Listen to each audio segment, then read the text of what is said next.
Nitin, and today we are at College of Technology and Engineering, MPUT Laboratory Advanced Communication. और यहाँ हम बच्चों को आज क्या बता रहे हैं अपने पास में कि हाउ सैटेलाइट कम्युनिकेशन का लिंक एस्टेब्लिश होता है। देखिए सैटेलाइट कम्युनिकेशन लिंक के फिर मैं बात करता हूँ तो इन जनरल बात करते हैं बिना एपरेटस के ऊपर जाने से पहले।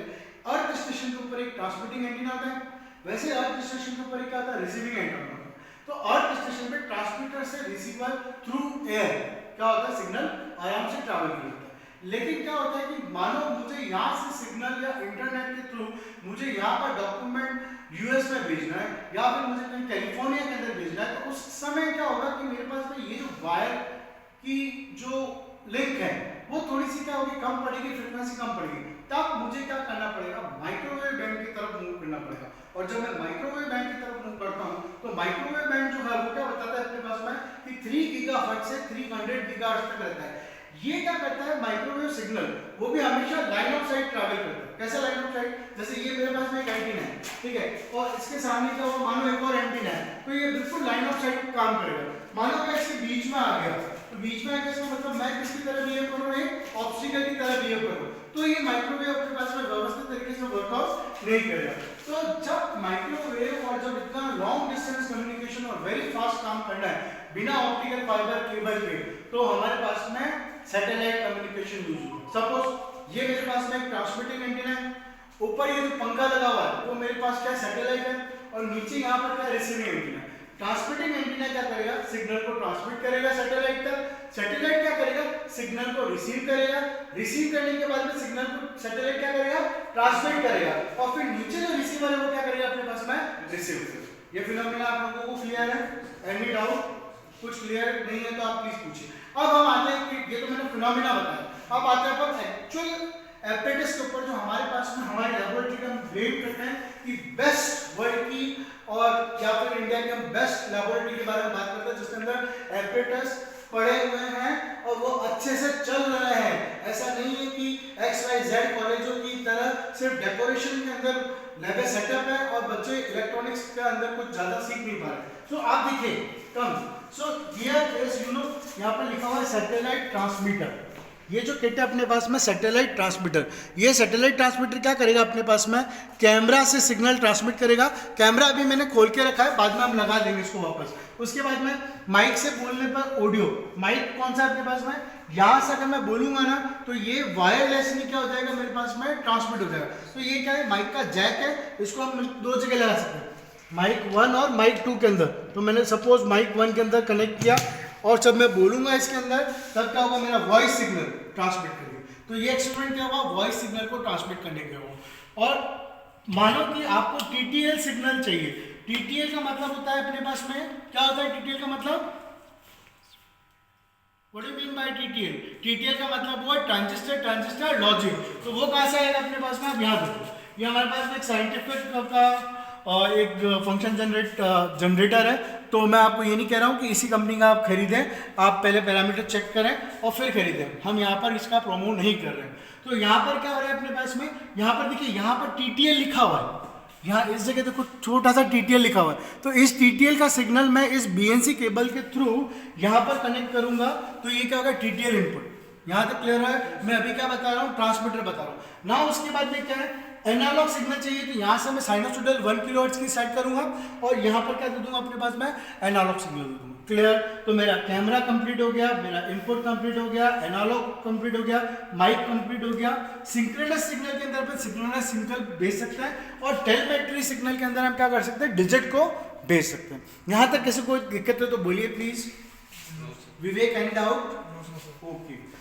अब ये क्या चीज लगा हुआ है, ये जो चीज है इसको बोलते हैं अपने पास में क्या, एंटीना। और ये क्या है, मेरे पास में हेलिकल एंटीना है अपने पास में।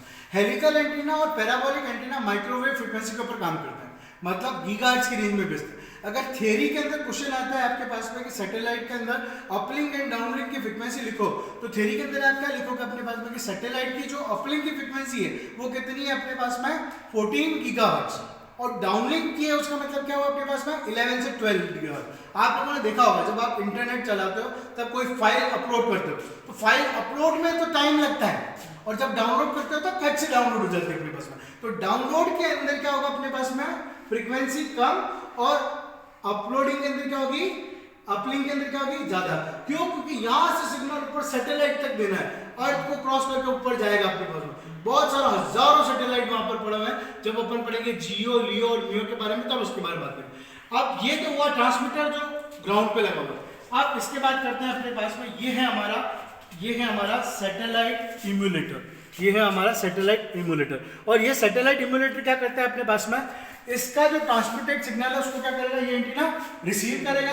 रिसीव करने के बाद में भी इसमें क्या होगा, अगर मानो इस सिस्टम की अगर मैं बात करता हूं तो इसमें अपलिंक फ्रीक्वेंसी जो होगी वो क्या होगा मेरे पास में 2184, और डाउनलिंक फ्रीक्वेंसी जो होगी वो क्या होगी मेरे पास में 2400। डिफरेंस है। तो ये सिस्टम उसके ऊपर काम करता है अपने पास में। अब ये दोनों तरफ क्या हो गया, एक रिसीविंग एंटीना हो गया, एक ट्रांसमिटिंग हो गया। ये ट्रांसमिटिंग किसको भेजेगा अपने पास में, रिसीवर को भेजेगा अपने पास में। क्लियर है? तो ये पूरा। अब इसमें क्या है, ये तो क्या हुआ, वायरलेस आया, यहाँ पर कोई वायर नहीं लगा हुआ है ना, यहाँ पे कोई वायर नहीं लगा हुआ है, तो ये वायरलेस हुआ। तो वायरलेस के अंदर क्या होता है, जब सिग्नल ट्रैवल करता है तो नॉइज सिग्नल इंपैक्ट करती है, फेडिंग इंपैक्ट करता है, बहुत सारे फैक्टर्स उसके अंदर पिक्चर में आते हैं। तो यहाँ देखो आप, यहाँ पर लिखा हुआ है फेडिंग, यहाँ पर आपको लिखा है फेडिंग। आप इसको फेडिंग को बढ़ा सकते हो, कम कर सकते हो। यहाँ लिखा है नॉइज सोर्स, इसको इंक्रीज और डिक्रीज कर सकते हो। यहाँ लिखा है पाथ लॉस, इसको इंक्रीज और डिक्रीज कर सकते हो। ये फंक्शन सेम है तीनों के अंदर अपने पास में। क्लियर है? चलो अब हम किसकी तरफ जा रहे हैं, धरती पे आ जाए। धरती से उठे आसमान पे गए, आसमान से वापस कहाँ आ रहे हैं, धरती पे। और धरती पे कौन खड़ा है आपके पास में, रिसीवर। गुड। सो रिसीवर के अंदर भी ये सारा मैनुअल्स, एक बार मैं उसको निकाल देता हूँ ताकि क्लियर आ जाए। ये सारे मैनुअल्स तो हमारे उसके जैसे ही हैं जो फर्स्ट वाले अपने पास में। अब क्या हो रहा है, उधर से मैं माइक से बोला तो इधर क्या होगा मेरे पास में, ऑडियो का आउटपुट आएगा।